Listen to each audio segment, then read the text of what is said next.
Everyone, ನಮ್ಮ ಮನೆಯಲ್ಲಿ ಇವತ್ತಿನ ಸ್ಪೆಷಲ್ ಕಾಲ್ ಸಾಂಬಾರ್ ಅಂದರೆ ತುಂಬಾ ಟೇಸ್ಟಿಯಾಗಿರುತ್ತೆ. ಒಬ್ಬೊಬ್ರಿಗೆ ಇಷ್ಟನೂ ಆಗದೆ ಇರೋದ್ಬೋದು, ಆದರೆ ತುಂಬಾ ಟೇಸ್ಟಿಯಾಗಿ ಮಾಡ್ಬೋದು ಕೂಡ. ಕಾಲು ಸೂಪಲ್ಲೇ ಆಲ್ಮೋಸ್ಟ್ ಮಾಡ್ಕೋತಾರೆ, ಆದರೆ ಕಾಲು ಸಾಂಬಾರು ತುಂಬಾ ಚೆನ್ನಾಗಿರುತ್ತೆ. ಫಸ್ಟ್ ಇಲ್ಲಿ ಒಂದು ಕುಕ್ಕರ್ಗೆ ಇಲ್ಲಿ ಈ ಥರ 4 ಕಾಲು ತೊಗೊಂಡಿದ್ದೀನಿ. ಅದನ್ನ ಈ ಥರ ಕಟ್ ಮಾಡಿ ಇದಕ್ಕೆ ಸೇರಿಸಿ ರುಚಿಗೆ ತಕ್ಕಷ್ಟು ಉಪ್ಪು ಮತ್ತು ಒಂದು ಅರ್ಧ ಲೋಟದಷ್ಟು ನೀರು ಹಾಕಿ ನೀಟಾಗಿ ಇಲ್ಲಿ ಸ್ವಲ್ಪ ಮಿಕ್ಸ್ ಮಾಡಬೇಕು. ಮಿಕ್ಸ್ ಮಾಡಿದ ನಂತರ ಇದಕ್ಕೆ ಒಂದು 1/4 ಟೇಬಲ್ ಸ್ಪೂನಷ್ಟು ಅರಿಶಿನ ಪುಡಿನ ಸೇರಿಸ್ತಾಯಿದ್ದೀನಿ. ಅರಿಶಿನ ಪುಡಿ ಸೇರಿಸಿ ನೀಟಾಗಿ ಮಿಕ್ಸ್ ಮಾಡಿ ಲಿಡ್ನ ಕ್ಲೋಸ್ ಮಾಡಿ ಒಂದು 4 to 5 ವಿಸಲ್ನ ತೊಗೋಬೇಕು. ಕಾಲು ಸ್ವಲ್ಪ ನೀಟಾಗಿ ಬೇಯಬೇಕು. ಅಷ್ಟರಲ್ಲಿ ಸಾಂಬಾರಿಗೆ ಬೇಕಾದಂಥ ಮಸಾಲೆನ ರೆಡಿ ಮಾಡಿಕೊಳ್ಳೋಣ. ಇಲ್ಲಿ ಒಂದು ಅರ್ಧ ಟೊಮೊಟೊ ಸೇರಿಸಿದ್ದೀನಿ, ಒಂದು ಚಿಕ್ಕ ಈರುಳ್ಳಿ ಸೇರಿಸಿದ್ದೀನಿ. ಇಲ್ಲಿ ಮಟನ್ ಸಾಂಬಾರು ಪುಡಿನ ಒಂದು 5 ಟೇಬಲ್ ಸ್ಪೂನಷ್ಟು ಸೇರಿಸಿದ್ದೀನಿ.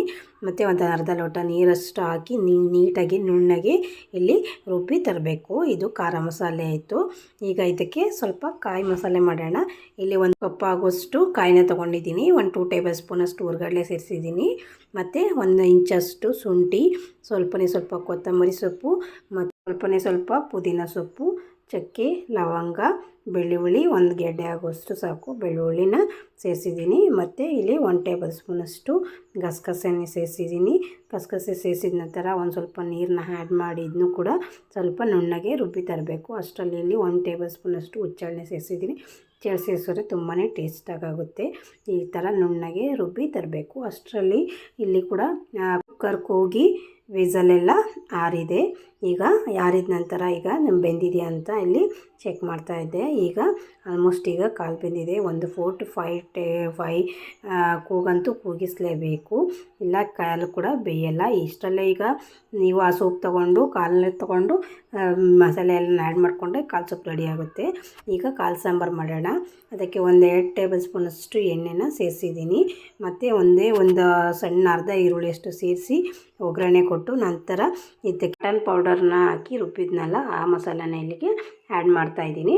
ಆ್ಯಡ್ ಮಾಡಿದ ನಂತರ ನೀಟಾಗಿ ಇಲ್ಲಿ ಮಿಕ್ಸ್ ಮಾಡಿ ಸ್ವಲ್ಪ ಇದಕ್ಕೆ ಬೇಯುವಷ್ಟು ನೀರನ್ನ ಇಲ್ಲಿ ಅಂದರೆ ಪುಡಿ ಎಲ್ಲ ಸ್ವಲ್ಪ ಅದ್ರದ್ದು ಹಸಿ ಸ್ಮೆಲ್ಲೆಲ್ಲ ಹೋಗೋವರೆಗೂ ಕೂಡ ನೀಟಾಗಿ ಬೇಯಿಸೋಕ್ಕೆ ನಮಗೆ ಎಷ್ಟು ನೀರು ಬೇಕು ಇಲ್ಲಿ ಈಗ ನೀರನ್ನ ಸೇರಿಸಿ ಒಂದು ಲಿಡ್ನ ಕ್ಲೋಸ್ ಮಾಡಿ ಇಲ್ಲಿ ಒಂದು 10 ನಿಮಿಷ ಬಿಟ್ಟಿದ್ದೆ. ಈಗ ನೋಡಿ ಆಲ್ಮೋಸ್ಟ್ ಈಗ ಸ್ವಲ್ಪ ಖಾರ ಹಸಿದೆಲ್ಲ ಸ್ಮೆಲ್ ಆಗೋವರೆಗೂ ಕೂಡ ಬೆಂದಿದೆ.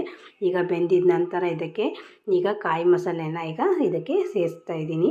ಇದನ್ನ ಸೇರಿಸಿ ಈಗ ನೀಟಾಗಿ ಎಷ್ಟು ನೀರು ಬೇಕೋ ಅಷ್ಟು ನೀರನ್ನು ಇದಕ್ಕೆ ನಮಗೆ ಇಷ್ಟು ಗಟ್ಟಿ ಬೇಕು ಇಲ್ಲ ತೆಳು ಬೇಕಾದರೆ ತೆಳು ಅಷ್ಟು ನೀರನ್ನು ಇದಕ್ಕೆ ಈಗ ಆ್ಯಡ್ ಮಾಡಿ ಈಗ ಸ್ವಲ್ಪ ರುಚಿಗೆ ತಕ್ಕಷ್ಟು ಫಸ್ಟೇ ನಾನು ಇದಕ್ಕೆ ಉಪ್ಪನ್ನ ಹಾಕಿದ್ದೆ ಕಾಲು ಬೇಯೋದಕ್ಕೆ. ಈಗ ಕೂಡ ಸ್ವಲ್ಪ ಇದಕ್ಕೆ ರುಚಿಗೆ ತಕ್ಕಷ್ಟು ಉಪ್ಪನ್ನು ಸೇರಿಸ್ಬೇಕು.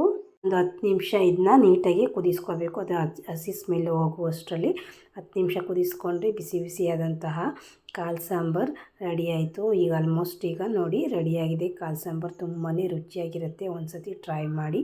ನಿಮಗೂ ಇಷ್ಟ ಆದಲ್ಲಿ ಪ್ಲೀಸ್ ಲೈಕ್ ಮಾಡಿ, ಶೇರ್, ಸಬ್ಸ್ಕ್ರೈಬ್ ಮಾಡಿ. ಪ್ಲೀಸ್ ಆಲ್ ಬೆಲ್ ಬಟನ್ನ ಕ್ಲಿಕ್ ಮಾಡಿ. Thank you.